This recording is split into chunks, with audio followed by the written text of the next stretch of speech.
These days, I believe less in God than I do myself. These days, I doubt the deliberate intricacies of creation. Get familiar with more of their work. Nova is a neuro-spicy queer poet and witch from the Midwest with love of outer space and duck-billed platypuses. They have a loving husband who's with us in the audience, which is great, and a rambunctious kitty who is not here, filling their social life with pop, punk concerts, Pokemon games, and all things Marvel. When engaging in their passion, their works deal with identity, mental health, spirituality, and grief, some of which have been published in places such as Tickets to Midnight, Volume 2, and Sonder Midwest. Please give a nice, warm welcome to Nova. Thanks, guys, and it's my 30th birthday. Thank you for spending my 30th birthday with me. Oh, you didn't mention that. Okay, No, I did not. Let's go, birthday. This one's called That's Not Flying, That's Just Falling with Hubris. Icarus detoxes on a bed without sheets, sweats through the soles of his feet. No relief from sun splitting open his pores, only cigarette burns keep score. On wax wings as he falls through the bed, through the floor. Skin sizzle, air-scented ambrosia. Nostalgic self-torture. Caustic ritual of fortune. Reading cracks in the ceiling as drugs clear his bloodstream. Knows his future. That his soul needs sutures to survive this stumble, yet another. Yet again he rolls over and over in heat-baked bed. As crank's creeping woe assaults his head, paranoia sears pathways along veins across forearms, constellations drawn between scar tissue stars, melting wax visions of days past, lines on chest, on glass, straws pass between lovers and others and their lovers, glug Molly down with shroom tea. Icarus gets fucked till he can't see. The ground under his feet trembles, falls out from beneath. Icarus drowns in a sea of his own sweat, entreats the gods. Oh, ecstatic withdrawal dream, to play tonsil hockey with death. Self-abnegation as a logical retirement plan.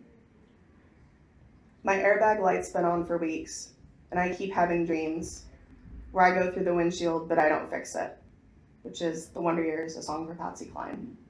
I plan to pass away by procrastination and complacency. A year ago, I went to the ER because my pelvis inhabited violence. Finding only a 1 centimeter cyst on my right ovary, the doctor subliminally encouraged inaction through shame.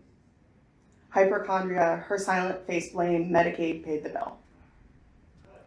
6 months later, the war has grown hostile. Twin factions vying to be most debilitating. I have not yet seen a specialist. Summer job pays just enough. They took my Medicaid. So I leave the engine light on until someone else does something about it. Meanwhile, hoping self-abnegation will stall my ignition on the freeway. Let some trucker hit my lime green Fiesta. Foregone routine maintenance my undoing. I always wanted to be buried in Pascal. The denial of my needs is frankly pathological. There is no sanctity at the center of my intentions. My purest goal is self-destruction. I prefer flagellation by a foreign hand, yet this embodiment, deliberate and ecstatic punishment for my sins I have forgotten, has taken priority over pleasure. They say that for recovery there's a chance, a hope for hope to permeate my lung tissues. I do not know when I last went to the dentist. Instead, anticipating an obsessed wisdom tooth popping, crash waves of poison into my bloodstream, a hypochondriac with a death wish, the most self-aware suicide. Conscious desire for deterioration plays dominant against anxiety of ailment. Bound and gagged, held hostage by ideation, a mirror of my philosophy towards living. If only compromise could leave me content. If only vivacity made intersection with abstemious compulsion. A year ago, I gave up the ritual of self-mutilation, a passivity that only indicated a reluctant acceptance of continued inhalation. Do not mistake acceptance for passion. only stencil scab fashion for recalcitrants. In case you were wondering, I have Medicaid back. I have not yet seen a dentist or specialist. The enzymes and snapshots. Don't believe in God. Figured he'd be a better planner than this. Spanish love songs, beachfront property. 1. God has no imagination. I do not believe he came up with sex dungeons, for instance. My happy place in a world perverted by faith, a St. Andrew's cross does wonders to execute my shame. Stripping in public for the first time was a revolution, and bearskin struck a resolution to indulge in pleasure. I call myself a hedonist these days. I give in to the desires burning. I live on excitement, on joy. I live in the pause between exhale and inhale, and only in that stillness do I find renewed commitment. These days, I am beholden to my breathing. These days, I believe less in God than I do myself. These days, I doubt the deliberate intricacies of creation, choosing debauchery, chaos over chastity. 2. Illuminated in dying sun, the church hangs suspended, puppeteered by a crane attached at its steeple, caught in flagrante. Delicate balance of illusion, dismantled as God reveals man behind the curtain. Man pauses as God pauses, each covering his own shame. Wire taut and waiting for man's big reveal. 3. The man on the overhead projector babbles on with projections of the end, fiery and brilliant lightning cracking universes in two, a bulbous mustache, comical in juxtaposition with the prophecy spilling forth beneath it. Upholstered hue growing unstable as flashes of apocalyptic pornography illuminate the spread spiderweb cracks in theology. The dead blessedly asleep and unaware of their descendants suffering at the hands of a merciful God.